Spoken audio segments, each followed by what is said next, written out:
Hello friends, welcome all on કૃષિ ભંડોળ. Friends, આજે આપણે વાત કરીશું કૃષિ ક્ષેત્રે જે અલગ અલગ પાકોનું જે વર્ગીકરણ આપણને જોવા મળતું હોય એની, અને એ પાકોને જે આપણે કહેવાય ને ઉત્પાદન કરતા હોય છે તેમાં કયા પરિબળો હોય છે કે જે એફેક્ટ કરતા હોય છે, તો એની આજે આપણે વાત કરીશું. ઓકે ફ્રેન્ડ્સ, તો આજનો લેક્ચર આપણે સ્ટાર્ટ કરીએ એની પહેલાં તમે આપણી ચેનલ જે કૃષિ ભંડોળ છે એને લાઇક કરો, શેર કરો અને તમારા મિત્ર સુધી પહોંચાડો. ઓકે, તો સૌપ્રથમ આપણે સ્ટાર્ટ કરીએ આજનો લેક્ચર.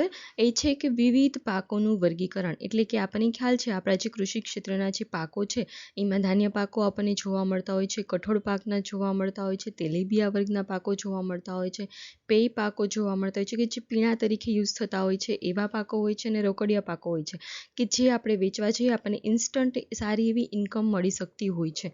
તો આ જે અલગ અલગ 5 પ્રકારના જે પાકો છે એમાં કયા કયા પાકોનો સમાવેશ થાય એની આજે આપણે વાત કરીશું. ઓકે ફ્રેન્ડ્સ, અને ત્યારબાદ એને અફેક્ટ કરતા કયા કયા ફેક્ટર છે કે જે રિસ્પોન્સિબલ છે એના વિશે આની આપણે વાત કરીશું. ઓકે, તો સૌપ્રથમ વાત કરીએ કે વિવિધ પાકોનું વર્ગીકરણ. તો એમાં સૌપ્રથમ છે ધાન્ય વર્ગ. ધાન્ય વર્ગ છે એમાં શું આવે છે તો કે ચોખા છે, ઘઉં છે, જુવાર છે, બાજરા છે, મકાઈ છે, જવ છે, એ બધા જે પાકો છે એ આપણે ધાન્ય વર્ગમાં સમાવેશ થતો હોય છે.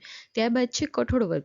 તો કઠોળ વર્ગ છે એમાં શું છે તો કે અડદ છે, સોયાબીન છે, મઠ છે, તુવેર છે, ચણા છે, મગ છે, કે આ બધા જે પાકો છે કે જે કઠોળ વર્ગમાં આપણે એનો સમાવેશ કરતા હોય છે, એટલે આપણે એને કઠોળ વર્ગના પાકો તરીકે પણ ઓળખતા હોય છે. બરાબર છે.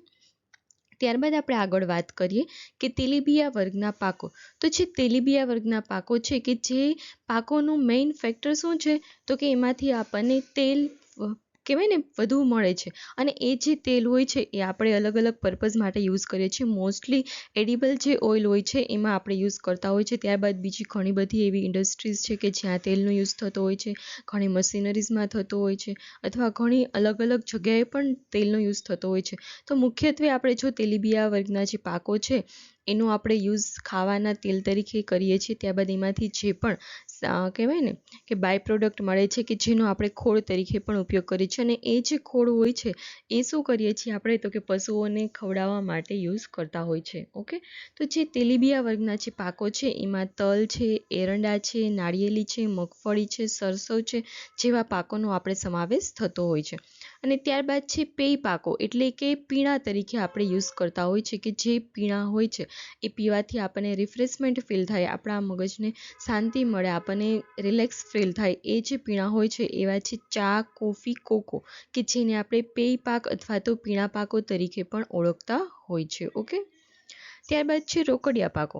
તો રોકડિયા પાકો છે એમાં શેનો સમાવેશ થાય છે તો કે શેરડી, કપાસ, તમાકુ, શણ, રબર, એ બધા જે પાકો છે એ રોકડિયા પાકો છે. અને આપણે વન બાય વન આ બધા જે ધાન્ય પાકો, કઠોળ પાકો, તેલીબિયા પાકો, પેય પાકો અને રોકડિયા પાકો જે છે એ કેવા, એના માટે કેવી જમીન જોઈએ, કેવું વાતાવરણ જોઈએ, હરેક જે ડિટેલ્સ છે એ આપણે એ વિડીયોમાં અહીં અપલોડ કરશું. આપણે કઠોળ અને ધાન્ય પાકમાં તો ઘણા પાકોનો સમાવેશ કર્યો છે. તેલીબિયા, રોકડિયા પાકો અને પેય પાકો છે કે જેમાં એક પણ પાકની આપણે વાત કરી નથી, તો એ પણ ભવિષ્યમાં આપણે કરી લઈશું. બધા જ વિડીયો આપણી ચેનલ ઉપર અપલોડ થઈ જશે. ઓકે, પણ હા, થોડોક ટાઈમ લાગશે. એનું રીઝન છે કે આપણે હવેથી એક શેડ્યુલ પ્રોપર પ્રમાણે સ્ટાર્ટ કરવાના છીએ. બરાબર, અત્યાર સુધી તો કેવું હતું કે આપણને એવું થતું તમારે જે રિક્વેસ્ટ આવતી એ પ્રમાણે આપણે બધું કરતા જતા હતા, પરંતુ હવે આજે કે કાલે હું આખું શેડ્યુલ રેડી કરીશ અને એ શેડ્યુલ તમને આપી દઈશ કે આપણે આ શેડ્યુલ મુજબ આવી રીતના કરશું. બરાબર છે. એમાં જો તમારું કંઈ સજેશન્સ હોય તો તમે જરૂર મને જણાવજો. તો એ જે સજેશન્સ હશે એને અમે ફોલોઅપ કરશું, અને એમાં જો ચેન્જીસ જે બી કરવાના હશે, કંઈ બીજા સુધારા વધારા કરવાના હશે તો અમે ચોક્કસ કરી દઈશું. ઓકે, તો આગળ આપણે વાત કરીએ કે પાક ઉત્પાદન છે એને અસર કરતા પરિબળો કયા કયા છે. તો મુખ્યત્વે પાક ઉત્પાદનને અસર કરતા જે પરિબળો છે એની આજે આપણે વાત કરીશું. તેમાં સૌપ્રથમ પહેલું પરિબળ છે કે ભૌગોલિક પરિબળ. આપણને ખ્યાલ છે ભૌગોલિક જે હોય છે એટલે કે આપણી જે જમીન હોય છે, ઘણી આપણને ખ્યાલ છે ઘણી જગ્યાએ સારી એવી કાપની માટી આવેલી છે, તો ઘણી જગ્યાએ રેતાળ માટી આપણને જોવા મળતી હોય છે, ઘણી જગ્યાએ મધ્યમ કાળી માટી જોવા મળતી હોય છે, ઘણી જગ્યાએ રાતી માટી જોવા મળતી હોય છે. આખા ભારત દેશમાં અલગ અલગ વિસ્તારોમાં અલગ અલગ પ્રકારની માટી આપણને જોવા મળે છે. તો એ જે ભૌગોલિક પરિબળ છે એ આપણા પાક ઉત્પાદનને અસર કરતું મુખ્ય પરિબળ તરીકે આપણે કહી શકીએ છીએ.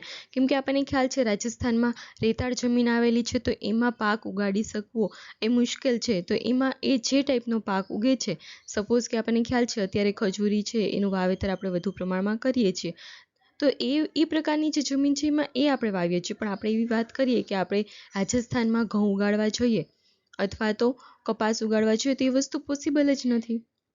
એટલે ભૌગોલિક જે પરિબળ છે એ ખૂબ જ અફેક્ટ કરે છે ક્રોપ પ્રોડક્શન માટે. ઓકે, ત્યારબાદ છે સાંસ્કૃતિક પરિબળ. તો સાંસ્કૃતિક પરિબળ છે કેવી રીતે અફેક્ટ કરે છે? તો કે જો લોકો હોય છે એની ખાનપાનની આદતો હોય છે, આપણને ખ્યાલ છે અલગ અલગ તહેવારો હોય છે, મેળાઓ હોય છે, પરંપરાઓ હોય છે કે જે પાક ઉત્પાદન ઉપર અસર કરતા હોય છે. આપણને ખ્યાલ છે કે આપણે ગુજરાતની જો વાત કરીએ તો આપણે સૌથી વધુ મગફળીનું તેલ યુઝ કરીએ છીએ. તો મગફળીનું વાવેતર આપણે વધુ ગુજરાતમાં કરીએ છીએ. પણ સેમ આપણે રાજસ્થાનની વાત કરીએ તો રાજસ્થાનમાં સરસવનું તેલ સૌથી વધુ પ્રમાણમાં યુઝ થાય છે. આપણે જે રીતે મગફળીનું તેલ ખાવામાં યુઝ કરીએ છીએ એમ એ લોકો સરસવનું તેલ યુઝ કરે છે. તો એ એક સાંસ્કૃતિક પરિબળ આવી જાય છે કે લોકોની જે ખાનપાનની આદતો હોય છે એના ઉપર પાક ઉત્પાદનને અસર કરે છે. ઓબ્વિયસલી વાત છે, આપણે જે વસ્તુ વધારે કન્ઝપ્શન કરતા હોય એનું આપણે વધારે પડતું વાવેતર કરતા હોય છે. બરાબર છે. ત્યારબાદ આગળ વાત કરીએ આર્થિક પરિબળો. તો જે આર્થિક પરિબળ છે એમાં શું સમાવેશ થાય છે? તો કે નાણાકીય જે સંસાધનો હોય છે એની કેટલી ઉપલબ્ધિ આપણી પાસે રહેલી છે, જમીનની કેટલી માલિકી છે, ચારો છે, ઈંધણ છે અને શ્રમની કેટલી ઉપલબ્ધતાઓ છે, એના ઉપર આર્થિક પરિબળો હોય છે એ ભાગ ભજવતા હોય છે. બરાબર છે.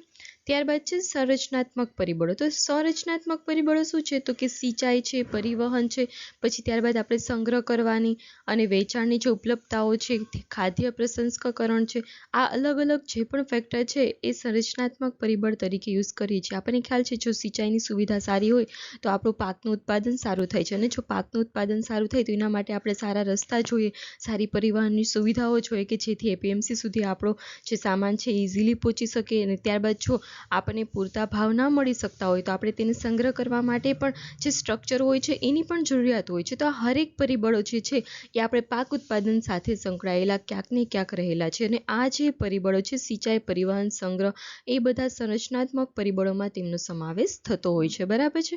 ત્યારબાદ આગળ આપણે વાત કરીએ તકનીકી પરિબળો. તો તકનીકી પરિબળો શું છે? તો કે ઉન્નત બીજનો ઉપયોગ કરવાનો. આપણને ખ્યાલ છે હાઇબ્રિડ બીજ હવે આવી ગયા છે. હાઇબ્રિડ બીજનો શું મેઇન બેનિફિટ છે? તો એક તો હાઇબ્રિડ બીજમાં જે રોગ જીવાતો સામે રક્ષણ કરવાની એમાં શક્તિ હોય છે, પ્લસ એ સારું ઉત્પાદન આપે છે. જો સારું ઉત્પાદન આપે સારું એવું તો એના લીધે આપણી આવકમાં પણ વધારો થાય છે અને રોગને જીવાતો સામે જો એનું રક્ષણ કરવાની એમાં શક્તિ હોય છે એના લીધે શું થાય છે? તો આપણે ઇન્સેક્ટિસાઇડ અને પેસ્ટિસાઇડ જે બી હોય છે એની આપણે જે દવાનો જે ખર્ચ હોય છે એ આપણે ઘટાડી શકીએ છીએ. અને જો આપણો દવાનો ખર્ચ ઘટે તો ઓટોમેટિકલી આપણી જે આવક હોય છે એમાં વધારો આપણને જોવા મળે છે. બરાબર છે. તો આ બધા જે ફેક્ટર છે એ તકનીકી પરિબળમાં આપણે સમાવેશ કરવામાં આવતો હોય છે. બરાબર.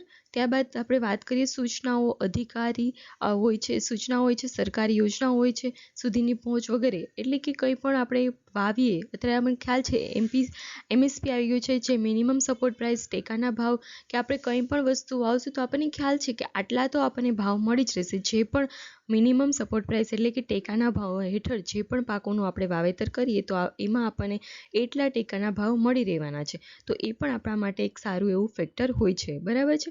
તો ફ્રેન્ડ્સ, આજે આપણે આજનો લેક્ચર જે છે એ ખતમ થાય છે. આપણે મેઇન જે કયા પ્રકારના પાકો છે એની વાત કરી અને એને કયા ફેક્ટર રિસ્પોન્સિબલ હોય છે એની આપણે વાત કરી. ઓકે ફ્રેન્ડ્સ, તો આપણે કાલે ફરી મળશું નવા આપણા લેક્ચરમાં. ત્યાં સુધી તમે આપણી ચેનલ કૃષિ ભંડોળને લાઇક કરો, શેર કરો અને સબસ્ક્રાઈબ કરો. Okay, thank you.